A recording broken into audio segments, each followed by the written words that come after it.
오늘은 마태복음 강의 8번째 시간입니다. 가족이 아픈 건 내 죄 때문인가요? 라는 제목으로 함께 말씀을 나누겠습니다. 이번 주에 저번 주부터 성도님들이 계속 아팠습니다. 우리 한결이가 있는데, 한결이가 키즈카페에서 놀다가 이렇게 팔을 헛디뎌서 팔이 부러졌어요. 그래서 병원에 갔는데, 서울대병원에 갔는데 병원에서 받아주지 않아서 이제 부모는 당황하죠. 혼자서 아이가 팔이 부러진 상태로 다른 병원을 막 왔다 갔다 거리다가 이제 서울에 있는 병원에서 받아주겠다라고 연락이 와서 혼자서 엄마가 이제 아이를 이끄는 채로 병원에 가서 입원을 하고 수술을 하는데, 의사 선생님이 어른이 버텨도 힘들 정도의 아픔인데 아이가 어떻게 버텼는지 참 마음이 짠합니다라고 얘기하면서, 제가 병원 신방 갔을 때 아이가 이렇게 이제 수술 끝나고 힘들어서 지쳐서 잠들어 있었어요. 그래가지고 제가 발을 잡고 기도해 주는데 참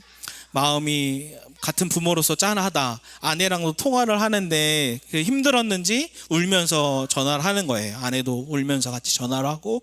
그래서 성도가 아플 때 참 마음이 아프구나. 근데 또 우리 홍희 집사님이 차를 이렇게 있는데 뒤에서 차가 박아서 아이 현아랑 현호가 다 있는데 사고가 나고, 다행히 현아는 조금 그래도 괜찮은 것 같고, 우리 오히려 집사님이, 홍희 집사님이 이제 출산한 지 얼마 안 됐기 때문에 이제 후유증이 있어서 계속 왔다 갔다 병원을 왔다 갔다 거리고, 또 우리 시성석 성도님이 저번 주에 아파서 또 못 오고, 그리고 우리 2살 이래도 돌아오는 이번 주 수요일 날 수술이 있습니다.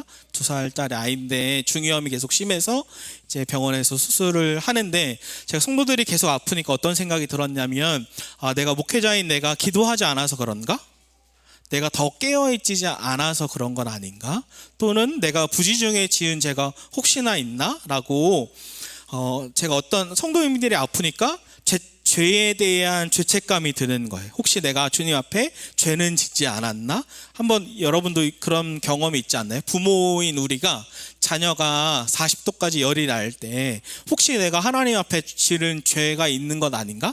그래서 우리 아이가 아픈 것 아닌가라는 죄책감으로 인해서 계속 회개하면서 자녀를 향해 기도하는 마음, 저는 그런 적이 있거든요. 자녀가 40도까지 열이 날 때 아이를 위해서 기도하면서 혹시 하나님 제가 죄를 지어서 아이가 아픈 건 아닌가요? 라는 죄책감, 이 죄에 대한 회개, 죄 때문에 혹시 아이나 성도가 아픈 건 아닌가? 이런 생각을 해봤습니다. 한 성도님도 암에 걸리셨는데, 이 암에 걸려서 내가 혹시 죄로 말미암아 암에 걸린 것 아닌가? 라고 하면서 계속 하나님께 회개하고 치료를 받으면서 암이 다 나았어요. 그런데 시간이 흘러서 다시 암이 재발한 거예요. 그래서 다른 목사님께 찾아가서, 목사님 제 안에 또 죄 때문에 혹시 암이 걸린 것이 아닌가? 근데 이 성도님 얼굴이 시꺼매요.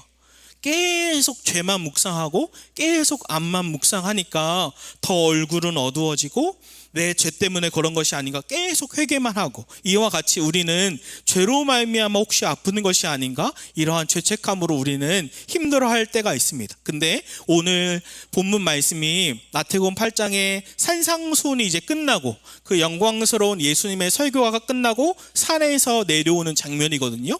우리 1절과 2절 한번 읽어볼까요? 시작.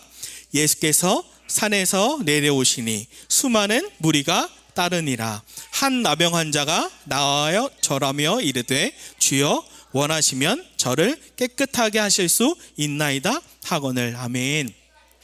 우리가 알듯이 이 나병 환자는 부정하여서 진영 밖에 있어야 합니다. 사랑하는 아내를 볼 수 없고, 사랑하는 자녀와 스킨십 할 수 없고, 진영 밖에서 완전히 격리되어 있는데, 만약에 이렇게 수많은 무리가 나병 환자와 만나면 레위기 13장과 14장에는 이 머리를 다 풀어 헤치고 입을 가리고 소리쳐야 돼요. 부정하다, 부정하다. 그럼 가장 먼저 누구의 귀에 들립니까? 자기 귀에. 나는 부정한 사람이구나. 그러면서 사람들이 저기 나병 환자가 있구나 하고 돌아가게 됩니다. 그와 같이 이것이 죄로 말미암아 온 것이 아닌가. 왜 그 근거가 제가 계속 이야기하냐면, 성경 속에 몇 가지 사건들이 있는데, 미리암의 나병 사건이 있죠. 모세의 누이가 모세를 욕하는 죄를 짓고 하나님이 그에게 나병을 줍니다. 또 뿐만 아니라 게하시 엘리사의 종도 죄를 범함으로 나병이 임해요. 뿐만 아니라 요시야 왕도 죄를 지음으로 그에게 나병이 임해요. 그러니까 죄로 말미암아 병이 우리에게 온 것이 아닌가라는 생각을 할 수 있죠.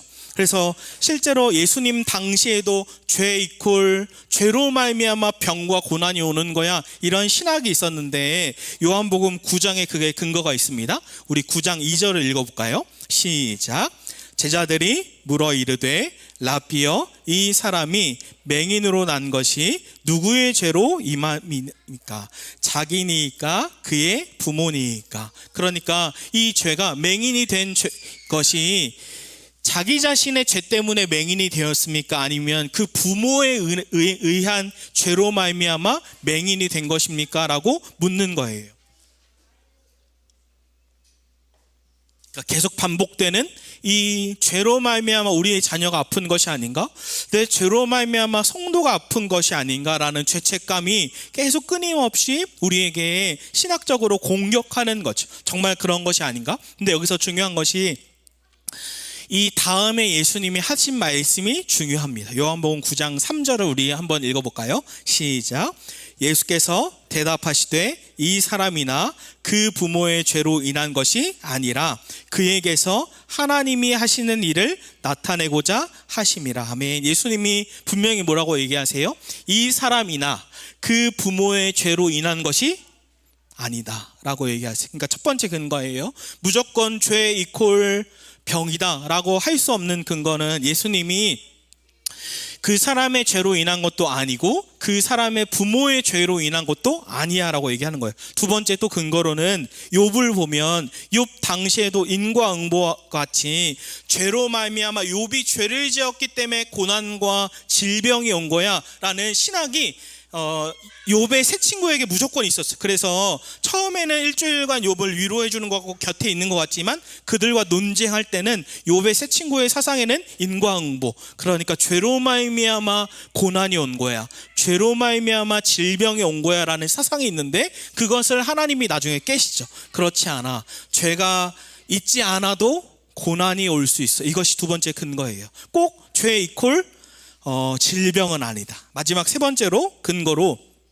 제 수치와 부끄러움인데, 제가 어렸을 때 도둑질이라고까지 얘기했는데 8살쯤이었던 것 같아요.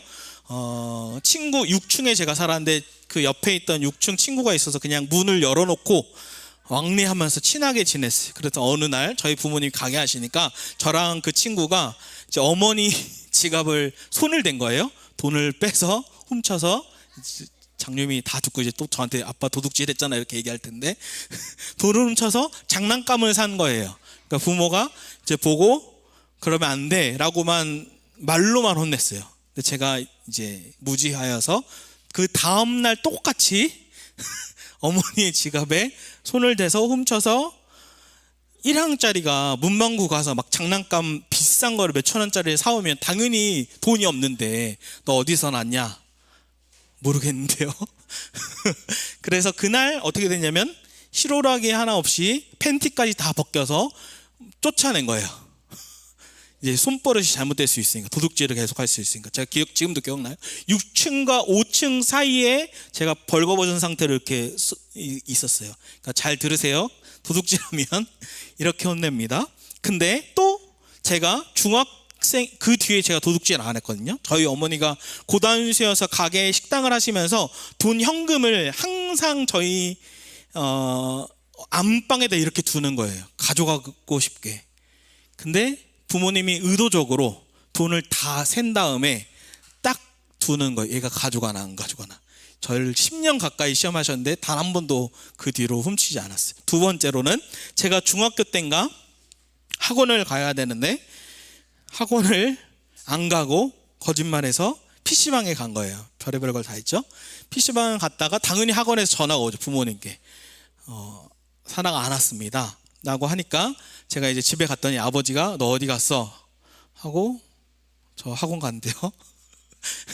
그래서 거짓말하면 매 맞아야 돼. 엎드려. 그래서 몇 대 맞을 거야. 근데 이게 한 고등학교 같네요. 고1 정도 같은데 약간 사춘기가 와서 보통 몇 대 맞을래? 하면은 뭐 3대 맞겠습니다. 아니야, 5대 맞아. 왜 물어보시는지 모르겠는데, 그때는 약간 사춘기 와서 저 아버지 때리고 싶은 만큼 때리세요. 이러니까 아버지가 이렇게 빡 화가 나서 그 대걸레, 쇠로 된 대걸레를 때리시는데 풀스윙으로 하니까 바로 부러졌어요. 그래서 그 뒤로 또 거짓말을 안 하게 되는, 제가 왜 이 얘기를 하냐면, 잘 보세요. 이때 부모님이 제가 죄를 졌을 때, 도둑질하고 거짓말을 했을 때 부모님이 저를 향해 매를 들거나 때리는 목적은 뭔가요? 저를 죽이려 함인가요? 아니죠.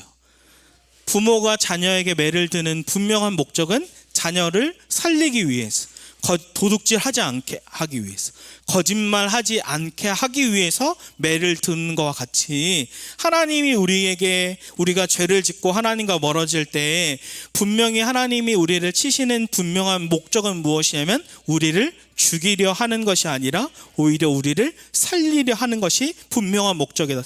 즉 무엇이냐면, 죄 이퀄 무조건 질병은 아니다라는 거예요. 하나님이 이 요한복음 9장 3절에 의해서 죄로 말미암은 것이 아니야. 욥도 죄로 말미암은 것이 아니야. 그리고 또 우리가 어떤 죄를 지을지라도 하나님이 우리를 징계하시는 분명한 목적은 우리를 죽이려 함이 아니라 우리를 살리려 하는 것이 있는 것이죠. 이 살리려 하는 것이 오늘 본문에 잘 나타납니다. 마태복음 8장 3절을 우리 같이 읽어볼까요? 시작. 예수께서 손을 내밀어 그에게 대시며 이르시되 내가 원하노니 깨끗함을 받으라 하시니 즉시 그의 나병이 깨끗하여 진지라. 아멘. 나병은 레위기 13장 14장 말씀처럼 완전히 진영 밖으로 분리돼서 아내와도 스킨십 할 수 없고 자녀와도 스킨십 할 수 없는데, 예수님께서 여기서 손을 내밀며 그에게 대시며 하는데, 이 대시며라는 원어는 완전히 찰싹 붙다예요. 완전히 껴안다예요. 그 누구와도 접촉할 수 없었던, 부정에서 내 부정이 다른 사람에게 전가되니까 될 수 없었던 그에게 예수님은 오히려 자신의 거룩함으로 그를 안아주면서 완전히 끌어안아 주시고 완전히 찰싹 붙는 거죠. 그때 하나님의 거룩함이 오히려 이 나병 환자에게 거룩함이 임하는 거죠. 그 증거가 어디 있어요? 즉시로 그의 나병이 깨끗하여진지라. 그래서 하나님의 거룩함이 그 사람에게 거룩함에게 임하는 거죠. 즉시로 깨끗하여진 거예요. 그러면서 8장 4절을 우리 읽어볼까요? 시작. 예수께서 이르시되 삼가 아무에게도 이르지 말고 다만 가서 제사장에게 내 몸을 보이고 모세가 명한 예물을 드려 그들에게 입증하라 하시니라. 아멘. 즉시로 깨끗하게 됐고, 예수님께서 뭐라고 얘기하냐면, 아무에게도 말하지 말고 너는 가서 제사장에게 너의 깨끗하여진 몸을 보여줘라. 그러면서 모세가 명한 예물을 드려서 그들에게 입증하라라고 얘기합니다. 여기서 모세가 명한 예물을 드린다는 게 뭘까요? 레위기 14장에 그 말씀이 있습니다. 우리 4절에서 7절까지 읽어볼까요? 시작. 제사장은 그 정결함을 받을 자를 위하여 명령하여 살아있는 정결한 새 2마리와 백향목과 홍색 실과 우슬초를 가져오게 하고, 제사장은 또 명령하여 그 새 하나는 흐르는 물 위 질그릇 안에서 잡게 하고, 다른 새는 산채로 가져다가 백향목과 홍색 실과 우슬초와 함께 가져다가 흐르는 물 위에서 잡은 새의 피를 찍어 나병에서 정결함을 받을 자에게 7번 뿌려 정하다 하고, 그 살아있는 새는 들에 놓을지며. 아멘. 그래서 제가 새 2마리를 직접 잡았어요.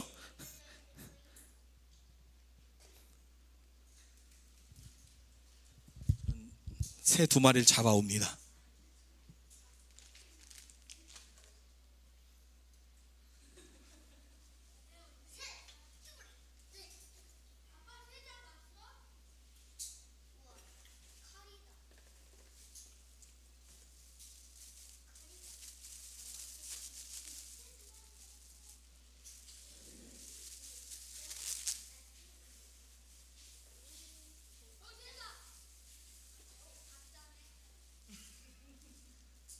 새 두 마리를 오늘 레위기 14장 말씀처럼 새 두 마리를 한 마리는 어떻게 하죠? 흐르는 물에 죽여요.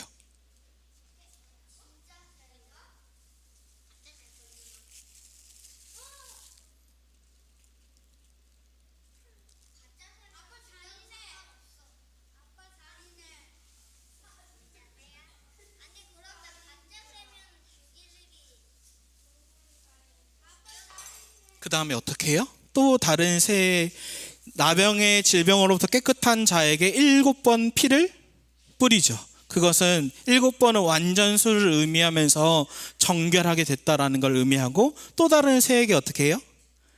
피를 뿌린 다음에 그 다음에 하늘로 날려보내는 거죠. 바닥바닥바닥바닥바닥바닥바닥. 이게 어떤 걸 의미하나요? 예수님은 의도적으로 이것을 이미지화하는데, 그 나병의 깨끗함을 받은 자에게 이와 같이 예수 그리스도의 십자가의 죽으심, 너의 모든 죄책감에 대한 그 죄에 대한 책임을 예수님께서 십자가에서 대신 지시고, 이 새와 같이 질그릇에서 죽으시고, 너는 그 예수 그리스도의 피를 힘입어 진짜 참 자유, 죄책감이 아니라 진짜 참 기쁨, 진짜 참 평안을 누리며 살게 될 거야를 예수님은 이미지로 보여주시는 것입니다.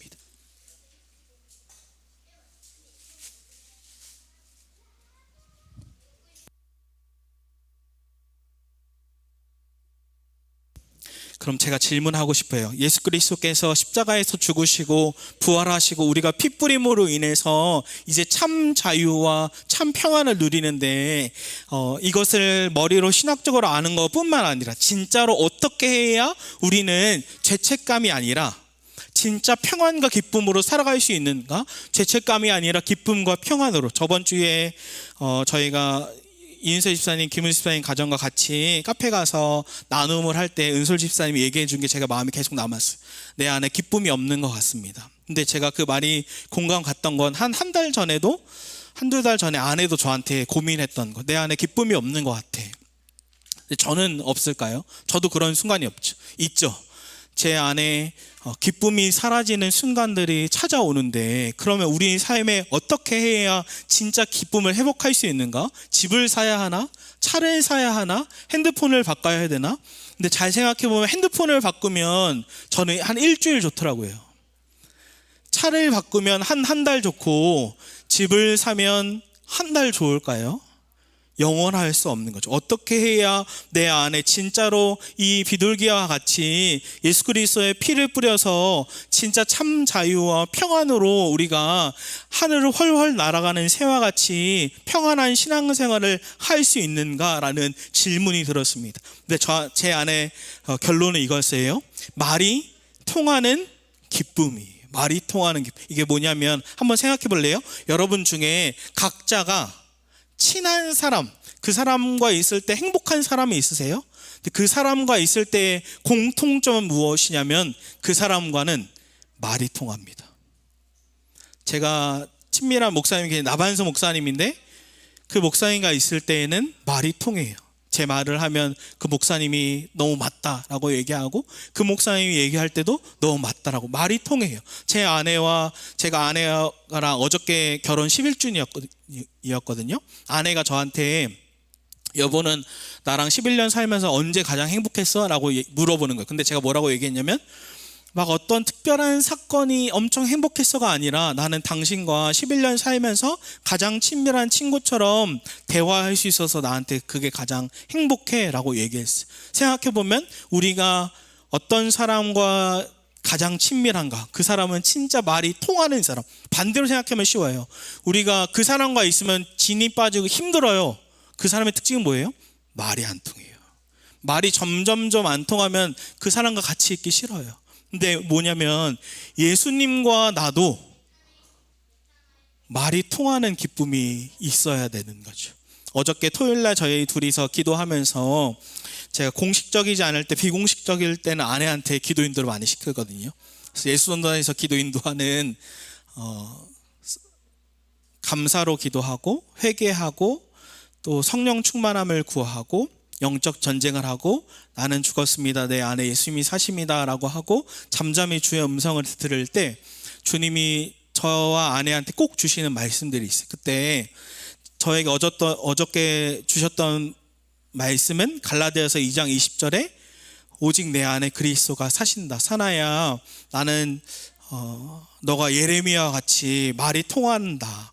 내가 너를 기뻐하고 잘하고 있다. 네 안에 계신 그리스도가 있는 것처럼 사람들 안에 계신 그리스도를 발견하게 해주는 것이 너의 평생의 목회다.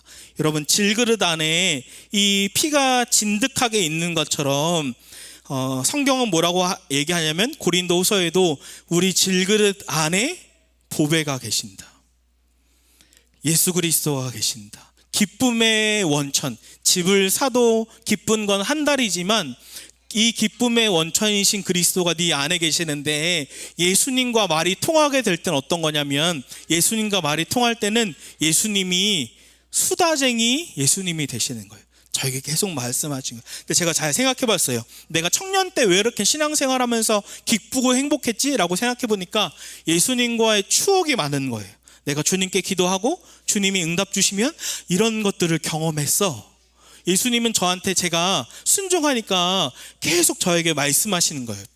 저는 이 훈련하는 거죠. 즉시로 온전히 기쁘게 순종할 때 주님은 사나야 너가 이렇게 순종해? 또 이 말씀을 주고 그때 주님과 나만의 추억들이 계속 생기는 거예요. 그런데 점점점 시간이 흐르면서 제가 죄송해요. 이덕현 형제님이 저한테 문자를 주셨을 때 건강한 교회를 찾습니다 라고 얘기하셨을 때 제가 일주일 내내 이 생각이 들었어요. 나는 건강한 교회인가? 나는 건강한 목회자인가? 아닌 것 같은데. 건강한다는 건 무엇이냐면 주님과 내가 지금 계속 교제하고 있나? 그 청년 때 순수하게 주님과 교제한 것처럼 주님이 말씀하시면 네 주님 하고 순종하고 있나? 지금은 현실을 보고 주님 그거는 현실적으로 불가능합니다. 어려워요 라고 하지 않나? 찌들어서. 그때 주님은 점점점 저에게 말씀하지 않는 거예요. 주님과 단절되고 진짜 죄는 무엇이면 하나님과 단절되는 죄죠. 주님과 교제하지 못하는.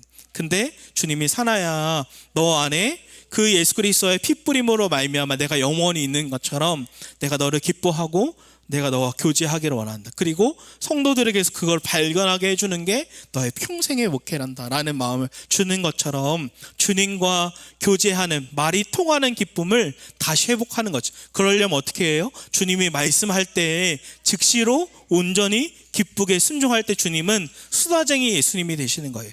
그리고 주님과 추억이 생기는 거예요. 청년의 때만이 아니라 지금도 추억이 생겨서 여러분 똑같이 기도해도 진짜 기도하는 사람은 그게 하나님의 응답이 돼서 추억이 되는데 그냥 기도하지 않으면 추억이 되지 않아요. 그 우연히 일어났잖아. 아니요. 진짜 기도하게 되면 하나님이 응답해 주시고 하나님과의 나의 추억이 생기면서 그때 하나님이 그렇지. 이것이 계속 현재 진행으로 계속될 때 정말 말이 통하는 기쁨을 경험하게 되는 거지. 그럼 이제 우리가 무엇을 적용할까요? 기승전 이제 수련회입니다. 수련회를 위한 기도회를 같이 했으면 좋겠어요. 제가 문자 카톡으로 아침 8시에 저녁 8시에 2번 카톡을 드릴게요. 그래서 첫째 날은 은혜를 위해서 우리 다음 세대 자녀들이 진짜 예수님에 대해서 알아가고 깨달을 수 있도록 제가 어저께도 목사님 성함이 생각 안 나는데 차성진 목사님 얘기를 들으면서 아이들이 하나님을 만나는 건 단순히 뜨거운 기도로 만나는 게 아니라 복음을 바르게 전할 때 그것이 심겨져서 결국에는 그것이 진짜 믿어지는 역사가 일어나는 건데 나에게도 아이들에게 복음을 끊임없이 잘 전해야겠다. 우리 자녀들이 이 복음들을 계속 받아들이고 하나님을 만나는 세대가 거룩한 세대가 되도록 자녀들을 위해서 부모인 우리도 과거형으로 내가 그때 그랬어가 아니라 현재 진행형으로 계속 추억을 만들어가는 하나님과 연합되고 공동체가 연합될 수 있도록 또 두 번째는 건강을 위해서 영과 육이 강건하도록 또 연합을 위해서 예수님과 연합되고 공동체가 연합되도록, 또 안전하게, 물놀이 있는데 안전하게 되도록, 다치지 않도록, 또 마지막으로 재정을 위해서, 이렇게 매일매일 기도하면서 예수님과의 추억을 만들어 갔으면 좋겠습니다. 우리 마지막으로 한번 같이 외쳐볼까요? 말이 통하는 기쁨, 말이 통하는 기쁨. 그 기쁨을 회복하기를 주의 이름으로 축복합니다. 우리 함께 찬양하고 기도하겠습니다.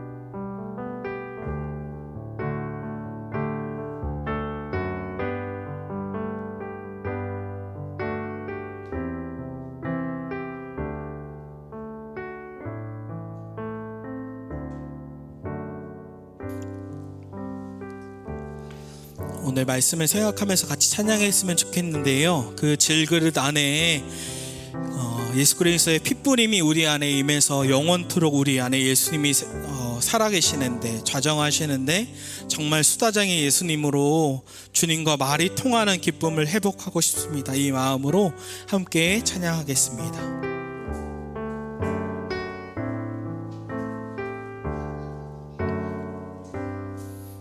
창조의 아버지,